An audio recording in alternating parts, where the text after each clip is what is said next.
Hey fellas, Merry Christmas. So what we're going to talk about today is how to rehab. So around this time of year, people get silly and do dumb things and injure themselves. And then that leads to either laziness or loss of motivation, which is fair enough. It sucks when you can't grind out and hit new maxes. But what you can do is actually minimize the time you are off by doing what you can, which sounds really basic, but surprisingly or unsurprisingly, a lot of people don't do basic things. So what you can do to speed up your recovery process is, if I am in a sling here, right, I can't use this arm, say I've shattered my forearm, what I can do is use this arm. You have a neural link from your arms to the other arm, right? Dumb example, this isn't exactly right, but just for an easy example, if I pinch this arm, I'm going to clench both fists. You have a neural link going through. So if I train this arm, it's going to partially train this arm. So if I can't use this for 6 weeks, but I can use this one the whole time, if I do one arm exercises, so like one arm bench press, shoulder press, rows, curls, triceps, if I do stuff on this one arm, you will keep up to 30% of muscle on this arm. So that means, 1, your surgery will recover quicker, it will be easier to do. 2, after surgery, it will heal quicker. 3, when you do come back to moving, you can actually retain the strength of this a bit more, so you won't go down as much, and you'll actually recover back to full strength quicker.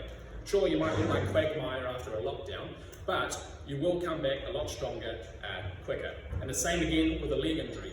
A lot of people might be ended up cast in one leg. That doesn't mean you can't use machines and do things like a leg press on this one, or quad extensions and leg curls. You can still train around it. Obviously, if it does hurt a lot on that side by using the other one, probably don't do it. But in the general case, most people haven't screwed themselves up that much where they're not allowed to. A second option as well, or on top of this, is getting a device called a TENS unit. What this does is send electrical pulses through those muscle groups, which is a form of contraction. Now, it's not as good as actually loading a barbell or anything, because there's no form of progression, other than maybe getting more intense on. But generally, if you're injured, say like a muscle injury where you've torn something off the tendon, you're not going to want to go too intense on the pulses anyway, it's going to really hurt. But what you can do once it's reattached is get these little pads. So I'll give you a really easy example.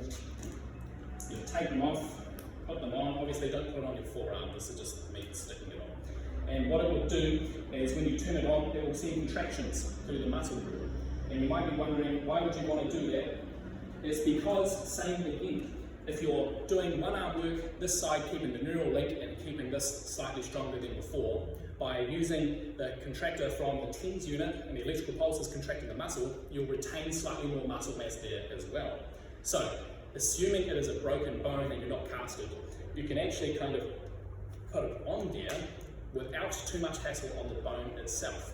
If it's a tendon detachment from a torn muscle, that's a different story. You probably want to ask around with a surgeon. But generally, what a lot of powerlifters do if they've torn a pec muscle is once it's reattached, they get the TENS unit back on to heal it. The worst thing you can do when you are injured is let it relax completely. If you can keep using it, it will heal better and there'll be less scar tissue and less knots, which are going to cause problems in the future. So the more you can use it and the earlier you can use it, without too much pain, that's the main thing there, the quicker your healing process will be and the better. Anyway, Merry Christmas, have a good New Year.